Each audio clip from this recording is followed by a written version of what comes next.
I'm Sarah Jack, and I'm a therapist in Dorset in lockdown. And I'm Annie Power, and I'm a therapist in lockdown in London. And the topic we're looking at today is the impact on couples who are spending much more time with each other, which is most couples. Clearly not all, because some people's other half might be a key worker and actually not even able to live at home at the moment because the degree of risk and contamination is too high if they're working in a very one of the very intense frontline areas.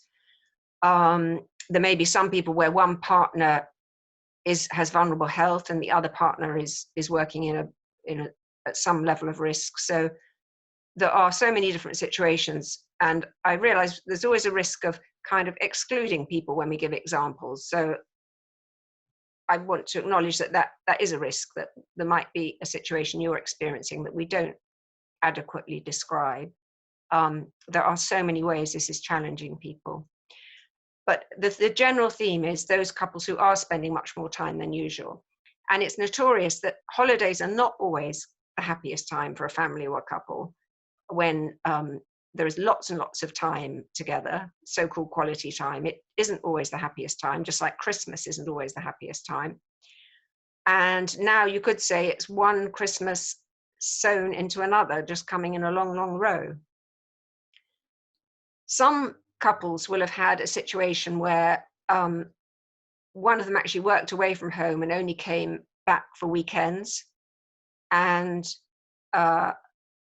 even when they get home at weekends, the two partners are probably busy doing jobs and actually not spending a huge amount of time. And for that sort of a couple, it's a dramatic shift to find themselves 7 days a week together.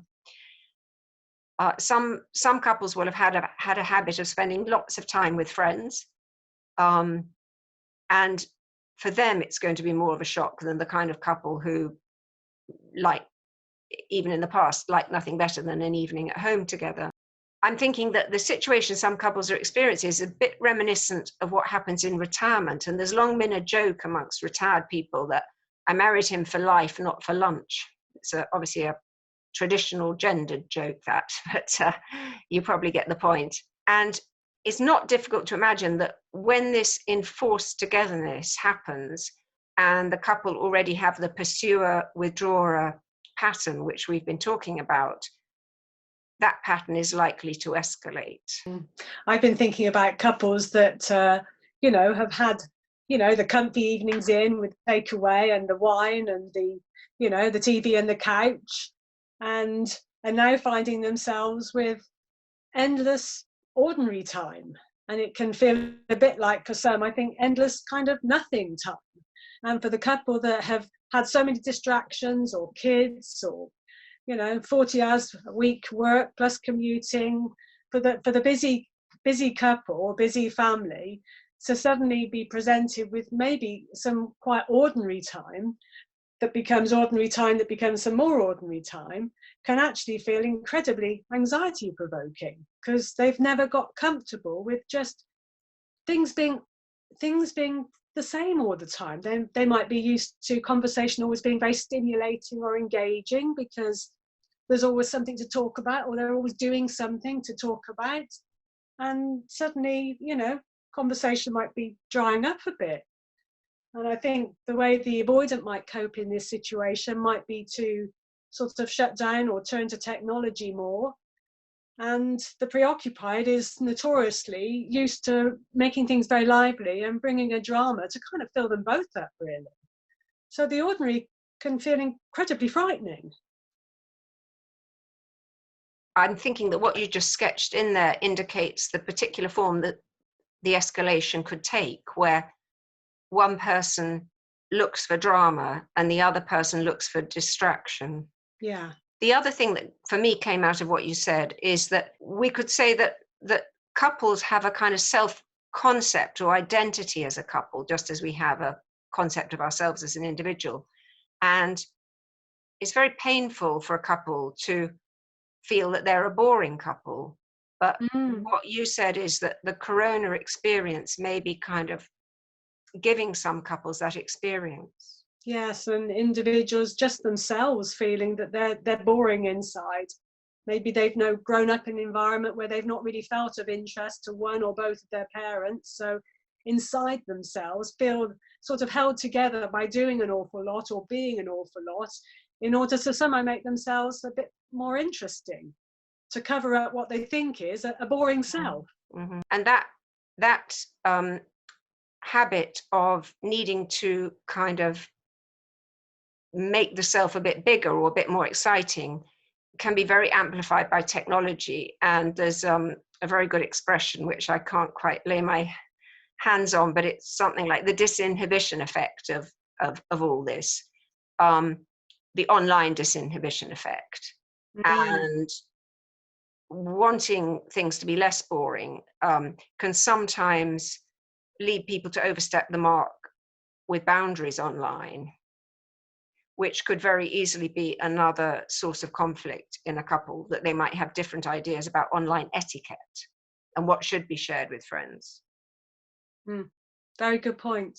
I think on this theme of the couple's identity of sense of themselves, what that also points to, that I think is going on in the corona times, is self-judgment for the couple. The other day I was in the park, and there are many couples in the park having what looks like a nice time, some families having a nice time, and then now and again, not so infrequently, there'll be a couple or a family who are not having a nice time, who are actually openly having a row, which can happen in any wholesome family at some stage. But I think for couples and families who are really having lots and lots of rows, particularly couples really I'm thinking of, with several children in the house, there's just going to be rows and that's that. But for a couple to feel that they are doing rather less well than other couples, I think adds to the misery.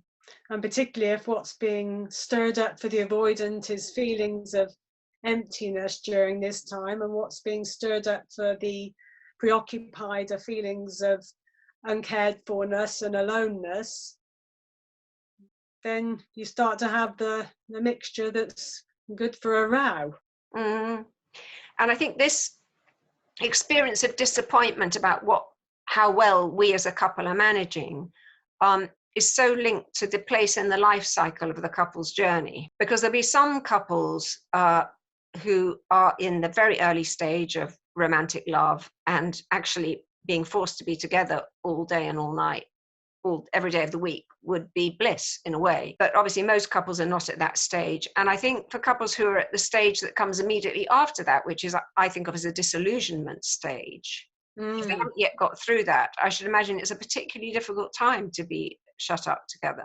I think you've made a really good point about the disillusionment, and with that comes the disappointment that, have I married the right one? And without being able to get any distance to sort of process the feelings that you're having, you're stuck in it, and the row could be going on for days even, or the sulks going on for days, or the attachment patterns where he shuts down. Let's say he's an avoidant, and let's say she's the preoccupied, and she's all fiery and blamey, and there's no escape for this couple. When you speak, Sarah, about that disappointment to the point of, help, have I married the right one? Or even, look, I've married the wrong one. One of the things that's going on, it can be harder for partners even to have a confidential conversation with a friend. Because a lot of people rely on friends as a kind of sounding board and a kind of wisdom place to take their worries about their relationship.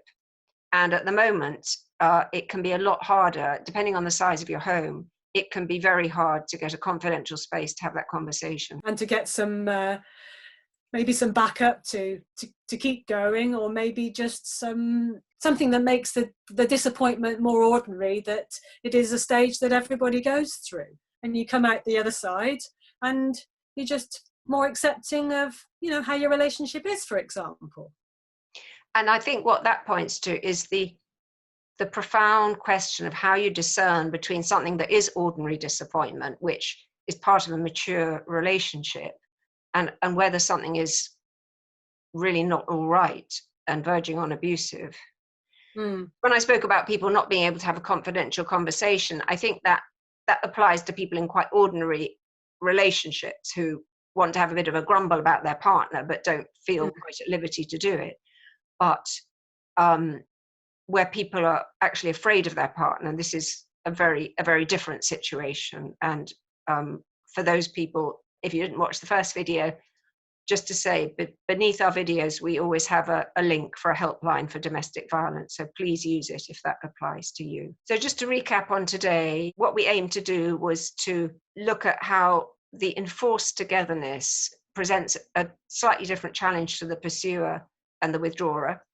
And along the way, we took in the question of a sort of sense of competition and noticing how other couples are doing and how that can enhance misery if a couple are finding it difficult. Just before we finish off, I just wanted to add, because it came to my mind, that for the preoccupied individual, they are so full of disappointments that it is going to happen.